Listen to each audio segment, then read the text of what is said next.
여러분 구독 부탁드려요. 감사합니다. 자, 지난 시간에 최면을 위한 준비에 대해서 5가지 말씀드렸는데 잘 이해하셨겠지요. 오늘은 전체 4부 중에 두 번째 제2부로 최면 경험에 대한 이해에 대해서 말씀드리겠습니다. 사실 지난번에 이야기한 것과 크게 관련도 될 수 있고 또 연장이라고 생각하셔도 좋으면서 좀 더 깊이 있게 말씀드린다 생각하시면 좋겠습니다. 중요한 것은 다음 시간 이후부터 우리가 배울 최면의 방법이나 구체적인 원리를 배우기 전에 먼저 어떤 준비를 갖추고 또 최면에 대해서 어떻게 제대로 이해하는 것이 중요하기 때문에 그 부분을 지금 다루고 있습니다. 오늘 두 번째로 최면 경험에 대한 이해에 대해서 구체적으로 말씀드리겠습니다. 아시다시피 최면에서는 무의식 또는 잠재의식, 잠재의식 또는 무의식 이 부분을 다루고 이 부분을 끄집어내는 작업을 한다 이렇게 생각할 수 있습니다. 중요한 것은 그런 잠재의식 내지 무의식 이것이 그것만 존재하는 것이 아니라 최면 중에는 의식도 같이 함께 한다는 겁니다. 그래서 오늘 최면 경험과 관련한 최면 경험에 대한 이해 이 편에서는 전부 6가지 순서로 말씀드리겠습니다. 첫 번째, 최면에서는 의식이 살아있기 때문에 최면 중의 경험 내용을 본인이 알 수 있다는 겁니다. 최면 중에 의식이 살아있다는 얘기는 이미 지난 시간에 했습니다.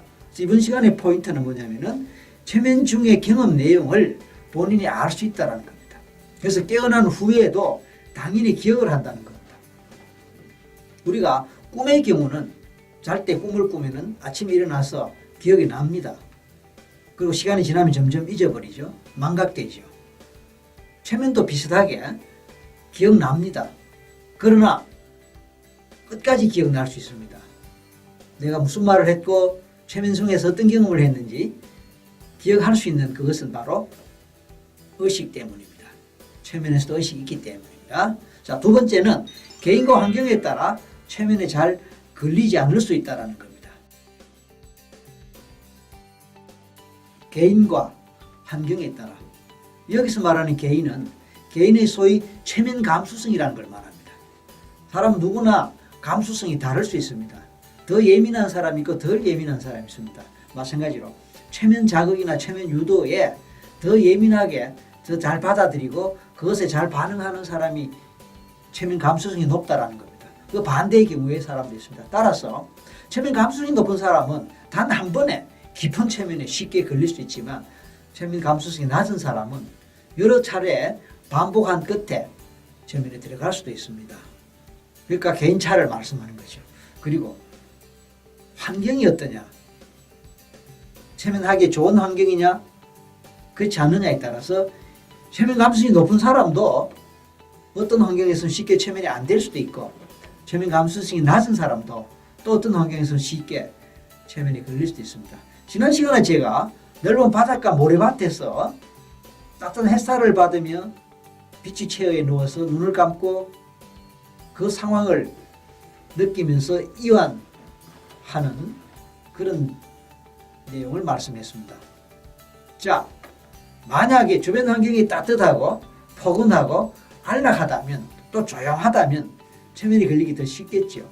반면에 시끄럽고 너무 덥거나 너무 춥거나 아니면 여러 가지 방해 요소들이 있어서 내가 몰입을 하고 이완하는데 자꾸 방해를 한다면 최면 감수성 높은 사람은 더 예민하게 신경이 곤두서서 오히려 최면이 되지 않을 수도 있습니다.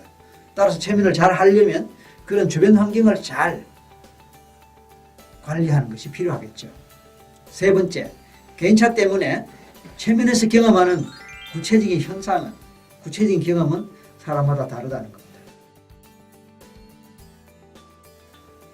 앞에서 말씀했듯이 최면의 개인차가 생각보다 경우에 따라서 큽니다. 따라서 최면 속에서 어떤 상황과 장면을 시각적으로 이렇게 보이거나 볼 수도 있고요. 이상하게 소리가 들릴 수도 있어요. 어떤 사람은 몸에서 감각적으로 느낌을 느낄 수도 있어요. 눈물이 나거나 가슴이 두근거리거나 몸에 소름이 돋거나 아니면 팔다리가 붓거나 또는 절여지는 그런 현상을 경험할 수도 있다는 겁니다. 반면에 전혀 그렇지 못한 사람도 있습니다. 그러나 그런 것이 문제가 되지 않습니다. 개인차가 있다는 그것을 말씀하는 것입니다. 네 번째, 최면 중에 뚜렷한 감각적 경험이 없더라도 개의치 말라는 겁니다. 역시 세 번째 이야기한 것과 관련되고 연장입니다.